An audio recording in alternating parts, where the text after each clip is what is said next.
2018년 기준으로 보니까요, 우리나라의 미술관 수가 한 250여 곳 정도 된다고 합니다.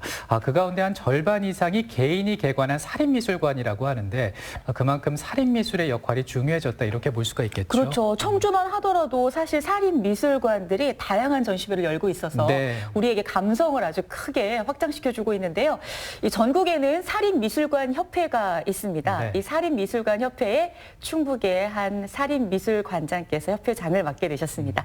오늘 그분을 좀 만나볼까 하는데요. 한국살인미술관협회 김재관 회장님 모셨습니다. 안녕하세요, 회장님. 예, 안녕하십니까. 반갑습니다. 축하드립니다. 네. 먼저 한국살인미술관 협회장이 되셨습니다. 네, 취임하신 거 다시 한번 축하드리고 네, 감사합니다. 어깨가 상당히 또 무거우실 것 같아요. 네. 취임 소감 간단히 좀 부탁드립니다. 이어령 초대 문화부 장관이었던 이어령 박사께서 우리나라가 진정한 선진국이 되려면 우리나라의 박물관 미술관이 100개가 돼야 된다. 네. 1000개가 돼야 된다 그랬어요. 근데 아직 1000개가 되려면 한참 멀었습니다. 그건 뭘 말하는가 하면 미술관, 박물관이 우리 생활 주변에 곳곳에 산재되어 있을 적에 우리가 다니면서 산소에 그 숨을 쉬듯이 네. 문화에 숨을 쉬면서 살아야 된다 그런 뜻이에요. 그래야 선진국이 된다는데 아직 거기까지 가기에는 조금 더 시간이 걸릴 것 같습니다. 네. 그래서 저는 저대로 그 한 역할을 중간에 문화미술관의 역할을 좀 해보려고 합니다. 네. 네. 뭐 전국에 살인미술관이 정말 많이 있고 또 나름 관장님들도 많이 계시는데 그 가운데서 이제 협회장을 맡게 되신 겁니다. 뭐 청주대학교에서 이제 그 학생들도 가르치셨었고요. 미술과 접하시고 평생을 달려오신 지가 몇 해 정도 되신 거예요, 회장님? 제가 미술이라는 전공을 미술대학을 입학하고 그림을 전공으로 그리기 시작하면서 세월이 벌써 50여 년 된 것 같습니다. 네. 그러시군요. 그러니까 전국에서 협회장님으로 모신 것 같아요. 네. 학교도 있었고 네. 또 어떤 단체에서 뭐 도예청 회장 또는 한국예술학회, 네. 한국조형예술학회 뭐 회장도 하고 또 미술단체 중앙회장도 하고 이렇게 하니까 그 이제 미술관이라는 또 하나의 기관이죠. 미술관 어떤 개인들의 그 작가들의 모임이라든가 그런 협회가 아니라 미술인 협회가 아니라 이건 미술관협회예요. 그러니까 한국의 미술관이 뭐 아까 250개 이렇게 됐는데 미술관의 73%가 살인미술관이에요. 네. 근데 그 살인미술관이 단지 규모가 작으냐, 크냐, 대형이냐 이런 차이가 있는데 물론 등급은 다르겠지만 이 전체에 총괄하는 그 총기관의 네. 책임자가 된 겁니다. 네. 축하드립니다. 자, 살인미술관의 역할을 뭐라고 보세요? 사립미술관이라는 것은 이제 미술관의 법적 지위는 사립이냐 국립이냐 공립이냐 똑같은데 뭐 학교가 사립이냐 국립이냐 공립이냐 똑같은 것처럼 미술관도 이제 국립현대미술관이든 또 청주시립이든 청주의 시험화미술관이든 법적 지위는 똑같은 거예요. 단지 그 미술관의 규모와 예산 실정 또 지역의 특성에 맞춰서 네. 또 이렇게 새로 개발하고 하는 차이가 있는 것 뿐이죠. 네. 저도 사실 시간 날 때 이 미술관 구경 가는 거 좋아하거든요. 가면 뭔가 나도 한 차례 성숙한 것 같고 뭔가 지성인이 된 것 같고 이런 기분도 들고 좋아해요. 근데 사실 지역에서는 이렇게 미술관을 접할 기회가 많이 없기도 하고 좀 어렵잖아요. 충북은 좀 어때요? 우리 충북은 지금 뭐라 할까 엄청나게 업이 돼 있어요. 전국에서 가장 이게 부러워하는 지역이 아, 정말요? 특히 청주가 아닌가. 청주에 뭐 이미 기존 박물관 같은 것도 이제 뭐 국립 청주박물관, 고인세박물관 등등 많이 있지만 미술관으로 가장 그 취약했던 곳인데 국립현대미술관에 맞아요. 청주관이 생기고 네. 또 청주시립미술관이 개관이 되고 또 문화제조창 시가 또 이 연체조창 자리에 재생공간으로 탄생하고 또 사립미술관이 지금 5군데나 되고 있어요. 네. 그래서 제가 작년에 전국 그 미술관 관장 대회 컨퍼런스를 청주에서 유치해서 했어요. 네. 했는데 와서 보고서 저는 사실 자랑하라고 불렀죠. 근데 그 사람들은 그냥 너무 부러워가지고 심지어는 광주 사람들이 참 욕심이 많아요. 뭐든지 뺏어가려고 하는 사람들인데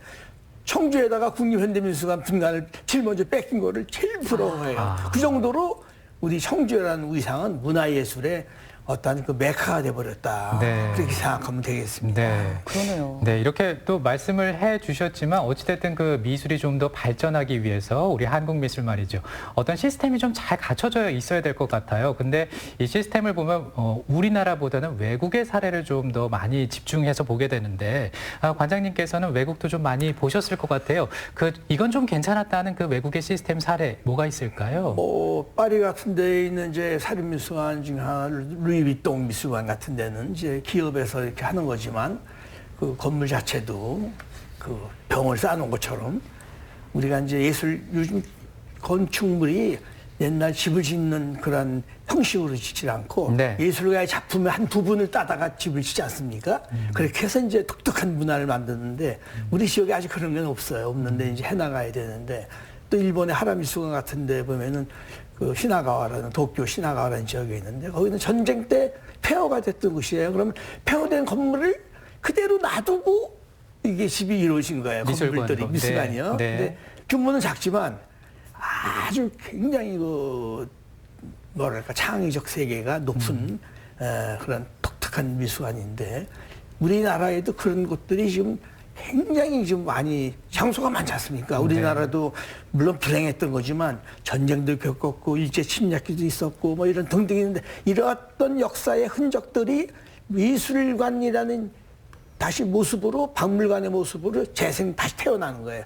그러면 전부 다 그 우리의 지나간 역사를 보는 또 현대랑 같이 조우를 하는 그런 아름다운 곳이 될 수 있는데 청주도 점점점 또 이렇게 되고 있는 것 같은 생각이 듭니다. 맞습니다. 네. 네. 그래요. 사립미술관의 역할이라는 게 바로 이제 지금 말씀하신 것처럼 이렇게 우리가 가면서 역사도 느끼게 되고 나름의 취향도 또 다시 한번 확인해 볼 수 있는 네. 계기도 되고 그럴 것 같아요. 우리 혜윤 씨는 또 어떤 질문이 있을까요? 저는 이제 앞으로 우리 사립미술관들이 어떤 식으로 변화하기를 바라는지 그런 점도 좀 궁금해요. 지금 이제 현대미술관 생기면서 어깨를 좀 피셨을 테니까 앞으로 하고 싶은 것도 많으실 것 같고 또 사립미술관의 다양한 목소리도 좀 들으실 것 같거든요.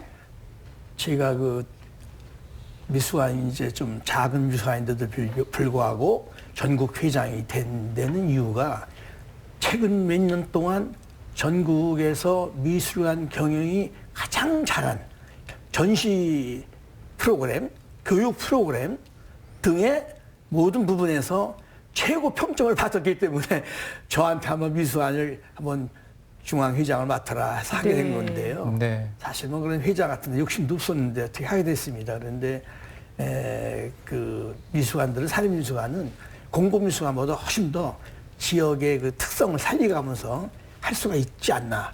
자기 지역에 맞는 예를 들어서 우리가 전시 계획을 했던 것 중에 가장 자랑스럽게 생각한 게 뭔가 하면 청주 청원이 통합이 되면서 청주의 강이 무심천에서 미호강으로 바뀌었잖아요, 사실은요. 그래서 미호천 프로젝트를 했어요. 네. 젊은 사람들을 동원해서 젊은 예술가들이 미호천 일대를 답사를 하면서 미호천과 청주는 어떠한 미술로서 해석할 수가 있는가. 그걸 했고 또 봉산리 고분벽화 있던 자리를 갖다가 이 토기 그 장소가 없어질 적에 그 어떻게 해서든지 부활해 보려고 그런 걸 또 작가들과 같이 협업해서 또 해왔고 또 국제교류전을 매년 하고 있어요. 아시아권에서 유럽권으로 이렇게 확산해 가면서 그래서 그런 등등을 하는 사례가 좀 샘플링이 됐던 것 같아요. 네. 네, 저는 이제 제가 학교에서 오랫동안 미술 전공으로 교수 생활을 했지만 이 대학에 나오고서 미술관을 운영한 지 벌써 10년이 넘었는데 정년은 한 지 한 9년 됐습니다만 미술관 그 이예전부터 했기 때문에 10년이 넘었는데 학교 실직의 어떤 가치, 삶의 가치보다 미술관을 하면서 작가로서 미술관을 직접 운영하면서 하는 삶의 가치라든가 지역의 사회적 봉사가 더 크지 않은가 네. 이런 생각이 들 정도로 네. 굉장히 많은 보람을 느끼면서 하고 있습니다. 네. 앞서 잠시 말씀하셨던 그 운영하고 계시는 미술관이 이제 쉐마 미술관인데 저희가 문화플러스 시간 이 방송 시간에도 종종 소개를 해드리곤 했습니다. 지역사회에서 어떤 그 살인미술관의 역할을 잘 수행하고 있다 이런 평가를 받고 있는데 그 미술관이 그동안 어떤 활동을 해왔는지도 궁금하고 앞으로 또 어떤 계획이 또 있을까요?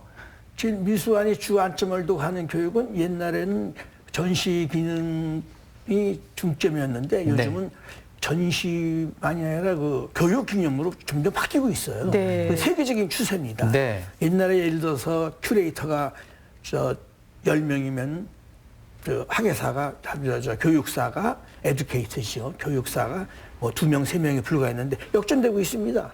그러니까 큐레이터가 학예사가 이제 큐레이터인데 학예사가 10명이면 교육사가 대형 미술관들 20명으로 이렇게 바뀌고 있어요. 그러니까 우리 미술관 같은 경우에도 전시 기능도 중요하지만 교육 기능이 더 중요해요. 그 교육 기능이라는 것은 미술관에서만 가르치는 교육이 아니에요. 저희들이 작년에 이제 씨앗 아트전이라는 것이 충청북도에서 가장 우수한 미술 프로그램에 선정이 됐어요. 그게 뭔가 하면 씨앗, 그 어린아이들 씨앗 아닙니까? 그 어린아이들을 어떻게 키워서 예술적 감성을 키워가지고 좋은 작가로 만들고 또 좋은 성인이 되게 하느냐 하는 프로그램을 만들어서 우리 미술관에서만 가르치는 게 아니라 거기에 공모에 우리가 선정을 해가지고 30개 어린이 유치원, 네. 학교, 네. 유학교 이런 데를 순회하면서 교육을 하는 거예요. 네. 그러니까 이 미술관은 청주의 쉐마 미술관은 뭐 1,300평의 작은 공간에 있던 미술관이지만 미술관이 움직이는 이 바운데리는 청주 전역으로 움직이면서 네. 미술관을 운영하고 있다. 네. 그렇게 생각하면 되겠습니다. 네. 이제 뭐 살인 미술관이 나아가야 할 방향 가운데 하나도 이렇게 교육 기능에 아무래도 예, 네, 관심을 좀 많이 그렇습니다. 가지시겠네요. 예, 예. 회장님 지금 어떻게 화가로서 그 작품 활동을 하고 계시는 건가요? 앞으로 계획은 어떠신 건가요? 지금 퇴임한 이후에 지금이 저의 인생의 전성기입니다. 아, 그러세요? 네. 가장 활발하게 활동하고 있고 네. 중요한 지금 점점 전시의 규모라든가 전시의 퀄리티가 뭐 10년 전하고는 비교할 수 없을 만큼 제 자신의 어떤 정점으로다가 와 있어가지고 또 전공이 예, 지금 회화. 현대미술이라고 보면 현대미술. 됩니다. 네. 옛날에는 네. 이제 그림이라고 했는데 요즘은 그림이라고 하질 않고 이제 바뀌었지요. 옛날에는 픽처라는 사진같이 그렸다 그거예요. 그러다가 이제 붓질이 보이니까 페인팅. 네. 그러다가 지금은 드로잉이라고 합니다. 요즘은 이제 옛날 같은 페인팅 뭐 픽처 하면 이제 그 옛날 사람입니다. 그런데 이제 그러한 개념도 저는 벌써 뛰어넘어가지고 회화와 입체와 설치와 설치까지. 그걸 공유하는 네. 탈휘화라고 할 수 있죠. 네. 탈휘화적인 그런 작업을 하고 있는데 뭐 몇 년 전에 우리나라에서 미술상 중에서 가장 큰 상인 문신 미술상이라는 그 미술상을 탔는데 또 금년 이제 얼마 있다가 하중현 미술문화재단에서 선정한 그 특별 작가상을 제가 수상하게 돼요. 네. 그래서 앞으로 거의 뭐 최고의 정점으로 지금 가고 있습니다. 네. 많은 지금, 작품 활동도 기대하겠습니다. 네, 개인 활동도 굉장히 바쁘게 열심히 하고 예, 계시지만 또 그렇습니다. 한국살인미술관의 협회장으로서도 앞으로 많은 계획이 있으실 것 같아요. 예. 그 중에 하나로 들은 게 앞으로 3년 동안 모든 살인미술관을 방문하겠다 이런 포부를 밝히셨거든요. 그게 전국이에요. 네. 미술관이 이제 130개 미등록 미술관까지 하면 150개 이렇게 되는데 정부에서 지원 정책이라든가 예산이라든가 그런 것이 사실 상당히 작아요. 그래서 지금 그걸 어떻게 넓히느냐, 어떻게 키우느냐 그것이 회장의 역할이거든요. 그런데 그거를 똑같이 할 수가 없잖아요. 미술관이 많은데 못하는데 운영을 잘하는데 못하는데 차이가 많고 규모의 차이도 많고 그러면 그 모든 예산이라는 거는 이게 분배가 아니지 않습니까? 잘하는 데는 더 많이 주고 못하는 데는 안 줘야 된다면은 회장이 전국관을 알적에 그것이 평가가 가능하잖아요. 네. 공정한 평가에 의해서 공정한 그 지원을 하겠다. 그게 제 목표예요. 왜냐하면 실력은 없이 운영하는데 또 돈 빼는 기술은 좋아서 지원을 많이 받고 네. 그럼 안 되잖아요. 네. 회장님, 네. 예, 시간이 다 됐어요. 네, 무슨 말씀인지, 네, 알겠습니다. 어떤 역할을 하고 싶은지, 네. 사립미술관 어떻게 키우고 싶은지, 네. 네, 마음을 알겠습니다. 그렇습니다. 어쨌든 네. 뭐 3년 동안 이제 전국에 있는 사립미술관을 관장하시는 사립미술관 협회 그 회장으로 이제 취임을 하셨는데요. 다시 한번 축하드리고 앞으로 많은 활동 기대하겠습니다. 감사합니다. 네, 오늘 고맙습니다. 기대해 주세요. 네, 고맙습니다. 고맙습니다. 최윤 리포터 고맙습니다. 네, 수고하셨습니다. 네, 좀 더 다양한 이야기들은 나중에 저희 충북 오늘은을 통해서 또 취재와 함께 전해드리도록 하겠습니다. 네. 내일 어떤 소식 준비되는지 함께 만나보시겠습니다. 투데이 브리핑 시간에는 보도국의 이태현 기자와 함께하겠습니다.